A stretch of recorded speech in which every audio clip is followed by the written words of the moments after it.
શ્રી સ્વામિનારાયણ ભગવાનની જય, શ્રી અક્ષર પુરુષોત્તમ મહારાજની જય, શ્રી ગુણાતીતાનંદ સ્વામી મહારાજની જય, શ્રી ભગતજી મહારાજની જય, શ્રી શાસ્ત્રીજી મહારાજની જય, શ્રી યોગીજી મહારાજની જય, શ્રી પ્રમુખ સ્વામી મહારાજની જય, પ્રમુખ સ્વામી મહારાજ શતાબ્દી મહોત્સવની જય. પરમ પૂજ્ય પ્રમુખ સ્વામી મહારાજના જીવનમાં ભગવાન સ્વામિનારાયણ પ્રત્યે અને એ ભગવાન સ્વામિનારાયણના સ્વરૂપરૂપ હરિકૃષ્ણ મહારાજને વિશે પરાભક્તિ રહેલી છે. પરમ પૂજ્ય પ્રમુખ સ્વામી મહારાજ ગાદીએ બિરાજમાન થયા ત્યાર પછી પ્રથમ વિદેશ યાત્રા ગોઠવાયેલી અને એ પ્રસંગે દેશમાં વિદાય સભાઓ થઈ અને ત્યાર પછી મુંબઈથી પરમ પૂજ્ય સ્વામીશ્રી નૈરોબી પધાર્યા અને નૈરોબીમાં પ્લેન બપોરે 1:30 વાગે ઉતર્યું ત્યારે એ વખતે પ્લેનમાં જાહેરાત થઈ કે પ્રમુખ સ્વામી મહારાજને ઉતરવાનું નથી. એટલે બધાને એમ કે સ્વામીશ્રી માટે વિદાય વીઆઈપી વ્યવસ્થા કરવાની હશે એટલે આવું વ્યવસ્થા જાહેરાત કરી છે. એટલે ફરી પાછી જાહેરાત થઈ કે પ્રમુખ સ્વામી મહારાજે અહીં નૈરોબીના એરપોર્ટ ઉપર ઉતરવાનું નથી. એટલે પરમ પૂજ્ય પ્રમુખ સ્વામી મહારાજ કે અમે 2 સંતો પાછા જઈશું તમે બધા સંતો અહીં જજો. એટલે અમે કહ્યું સ્વામીશ્રીને કે બાપા વર વિનાની જાન શોભે નહીં. એટલે સ્વામી કે તમે બધા જઈને હરિભક્તનો લાભ આપજો. પછી વળી જાહેરાત થઈ કે પ્રમુખ સ્વામી મહારાજ એની પાર્ટી એને કોઈ ઉતરવાનું નથી. એટલે બીજા સંતો તો એકદમ નાસીપાસ થઈ ગયા. પરમ પૂજ્ય પ્રમુખ સ્વામી મહારાજ હાથમાં માળા ફેરવી અને આ રીતે મહારાજનું સ્મરણ કરતા હતા અને કેવળ મહારાજ ઉપર જ આને પૂછ્યું સ્વામીશ્રીને ત્યારે સ્વામીશ્રીએ એમ જ કહ્યું કે જેવી મહારાજની મરજી, ભગવાન સર્વ કરતા છે એમની ઈચ્છા પ્રમાણે થાય છે એમ આપણે રાજી રહેવું.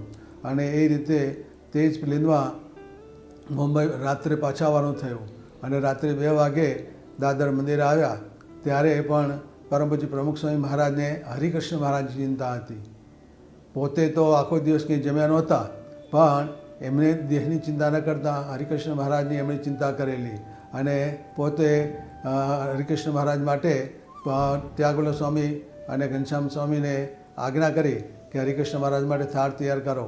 અને એ વખતે રાત્રે આવી રીતે બધો થાળ હરિકૃષ્ણ મહારાજ માટે તૈયાર કર્યો અને થાળ એ હરિકૃષ્ણ મહારાજની આગળ પરમ પૂજ્ય સ્વામીશ્રી બેસી અને બોલ્યા અને પછી વળી પાછી હરિકૃષ્ણ મહારાજને દંડવત કરવા લાગ્યા અને મહારાજને વિનંતા હતા કે મહારાજ માફ કરજો, અમારાથી ભૂલ થઈ ગઈ, અમે સમયે આપને ભોજન આપી શક્યા નથી.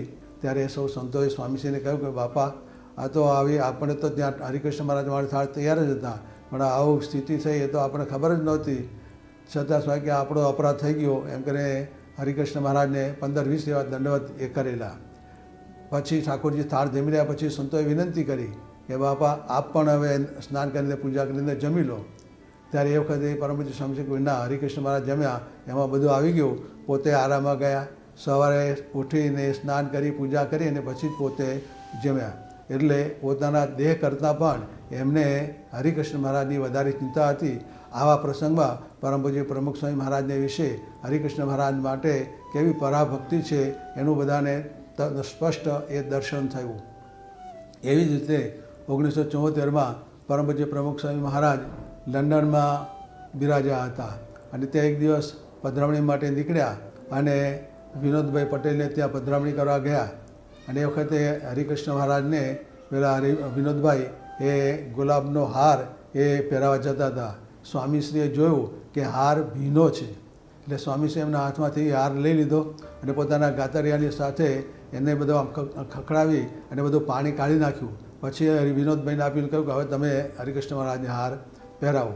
એટલે આવી સૂક્ષ્મ ભક્તિ કે હરિકૃષ્ણ મહારાજને ઠંડી લાગે કારણ કે ત્યાં વળી ઠંડુ વાતાવરણ અને આમાં ઠંડો હાર આવે તો મહારાજને ઠંડી લાગે એ ભાવથી સ્વામીશ્રી પોતે આવી રીતે એને કહ્યું. સ્વામીશ્રીને આગળ કોઈ પણ હરિભક્ત આવે સભામાં બિરાજમાન હોય કે કોઈ પણ સ્થાનમાં બિરાજમાન હોય અને કોઈ હરિભક્ત તે સીધો હાર પહેરાવવા આવે તો તરત જ સ્વામીશ્રી કહે કે આપણે હરિકૃષ્ણ મહારાજને ધરાવી અને પછી જ મને પહેરાવો. એટલે એ રીતે સ્વામીશ્રી કોઈ પણ પદાર્થ આવે તો પણ એ બધું હરિકૃષ્ણ મહારાજને ધરાવી અને પછી જ પોતે અંગીકાર કરે. સ્વામીશ્રી 1974માં ત્યાં નૈરોબીમાં હતા અને સ્વામીશ્રીની વાટે નવા ચશ્મા બનાવેલા અને એ ચશ્મા સાંજે લઈ અને આ હરિભક્ત આવ્યા અને કહ્યું બાપા આપ પહેરી જુઓ કેવા લાગે છે. ત્યારે સ્વામીશ્રીએ એ પહેર્યા નહીં અને પછી સ્વામી કહ્યું કે સવારે આપણે હરિકૃષ્ણ મહારાજને ધરાવી અને પછી પહેરીશું. એટલે સ્વામીશ્રીને હરિકૃષ્ણ મહારાજ પ્રત્યે આવી ભક્તિ છે કે આવો પદાર્થ પણ એ આવે એ પણ મહારાજને અંગીકાર કરી અને ધરાવી અને પછી જ પોતે સ્વીકારે. આવી સ્વામીશ્રીને એવી ભક્તિ છે. અને વિશેષ ભક્તિત્વનું દર્શન તો 1998માં પરમજી પ્રમુખ સ્વામી મહારાજને બાયપાસ સર્જરી કરવાનું નક્કી થયું અને એન્જિયોગ્રાફી પછી ડૉક્ટરે સલાહ આપી કે ભાઈ એ તો બાયપાસ સર્જરી કરવી પડશે. અને એનો નિર્ણય પણ સ્વામીશ્રીને પૂછ્યો તો સ્વામીશ્રીએ તરત કહ્યું હા જરૂર લાગતું તો કરી નાખો. જાણે સામાન્ય બાબત હોય એ રીતે સ્વામીશ્રીએ સહજમાં એ કહી દીધું. પછી એનો ક્યારે કરવું એ વિચારતા હતા ત્યારે એ વખતે હરિકૃષ્ણ મહારાજ પહોંચી ગયા હતા. એટલે પરમજી સ્વામીશ્રી કહે કે અત્યારે નહીં પણ 3:30 વાગ્યા પછી આપણે ઓપરેશન કરવું. ત્યારે એ વખતે બધાએ પૂછ્યું કે કેમ આપણે મોડું કરવાનું. ત્યારે કહ્યું કે હરિકૃષ્ણ મહારાજ પહોંચી ગયા છે. હરિકૃષ્ણ મહારાજ ઉઠે પછી હરિકૃષ્ણ મહારાજની હાજરીમાં આ ઓપરેશન થાય. અને જ્યારે પરમજી સ્વામીશ્રીને ઓપરેશન કરવાનું હતું ત્યારે પણ હરિકૃષ્ણ મહારાજને પરમજી સ્વામીશ્રીની નજર સમક્ષ એ રાખ્યા હતા. એટલે પરમજી પ્રમુખ સ્વામી મહારાજને હરિકૃષ્ણ મહારાજની ખૂબ જ એવી ભક્તિ છે અને અખંડ મહારાજનો એ સ્મરણ એ પોતે કરતા હોય છે. હરિકૃષ્ણ મહારાજની આગળ થાળ પણ ધરાયો હોય તો પોતે સ્વામીશ્રી જ્યાં કે ત્યાંથી પસાર થાય જુએ કે હરિકૃષ્ણ મહારાજ થાળ ધરાયો છે તો પોતે જમીન ઉપર બેસી જાય અને હરિકૃષ્ણ મહારાજને ખૂબ જ ભાવપૂર્વક થાળ બોલી અને જમાડતા હોય છે. હરિકૃષ્ણ મહારાજ ઘણીવાર પધરામણીમાં સ્વામીશ્રી પધાર્યા હોય અને એ વખતે સ્વામીશ્રી પધરામણીનો દોર તો સતત ચાલતો રહેતો હોય અને એમાં સમય ઘણો વીતી જાય 12, 1, 2 પણ એમાં તો વાગી જતા હોય. પણ પ્રમુખ સ્વામી મહારાજ હરિકૃષ્ણ મહારાજ સાથે હોય તો જ્યારે 12 વાગ્યાનો સમય થાય એ સ્વામીશ્રી આદેશ આપે પૂજારીને કે ભાઈ આપણે હરિકૃષ્ણ મહારાજને લઈને જાઓ અને હરિકૃષ્ણ મહારાજને સમય થાળ થઈ જવો જોઈએ. સ્વામીશ્રી પોતે તો પધરામણી કરતા રહે તેઓ તો બપોરે 1 વાગે આવે, 2 વાગે આવે, 3 વાગે આવીને પછી જમે. પણ હરિકૃષ્ણ મહારાજને મોડું થવું જોઈએ નહીં. એટલે એમ સમયે સ્વામીશ્રી હરિકૃષ્ણ મહારાજની આવી રીતે ખૂબ જ ચિંતા કરતા હોય છે. પ્રમુખ સ્વામી મહારાજને જ્યારે લંડનની સરકારે તેમનું સન્માન કરવા માટે બોલાવ્યા તો એ વખતે પણ જ્યારે સ્વામીશ્રીને આવી રીતે એવોર્ડ લેવા માટે ઊભા થવાની જાહેરાત કરી ત્યારે પરમજી સ્વામીશ્રીએ પૂજારીને કહ્યું કે હરિકૃષ્ણ લઈને ઊભા થાવ અને એવોર્ડ હરિકૃષ્ણ મહારાજને અર્પણ કરવામાં આવે પછી આપણને આપે. તો એ રીતે જે આવું ભવ્ય સન્માન થતું હોય તો આપણે તો તૈયાર થઈ જઈએ. પણ પરમજી પ્રમુખ સ્વામી મહારાજ એ હરિકૃષ્ણ મહારાજને આગળ રાખ્યા કે આજે કંઈ સન્માન છે એ હરિકૃષ્ણ મહારાજનું છે.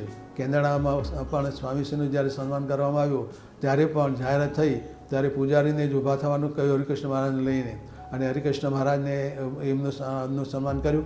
ત્યાર પછી જ પરમજી સ્વામીશ્રીનું સન્માન સ્વામીશ્રીએ સ્વીકાર્યું. આ રીતે પરમજી પ્રમુખ સ્વામી મહારાજમાં ભગવાન સ્વામિનારાયણ હરિકૃષ્ણ મહારાજની વિશે આવી પરાભક્તિ રહેલી છે અને એમની વિશે આવી પરાભક્તિ છે તો એમના યોગમાં આપણા જેવા અનેક મુમુક્ષુઓ એમને એ ભક્તિ કેમ કરવી, કેવી રીતે ભક્તિ કરીને ભગવાનને રાજી કરવા એ આપણને શીખવા મળે છે. તો પરમજી પ્રમુખ સ્વામી મહારાજ એ આપણા સૌ પર પણ કૃપા કરે કે આપણા સૌમાં પણ એવી ભક્તિ આવે. શ્રી સ્વામિનારાયણ ભગવાનની જય.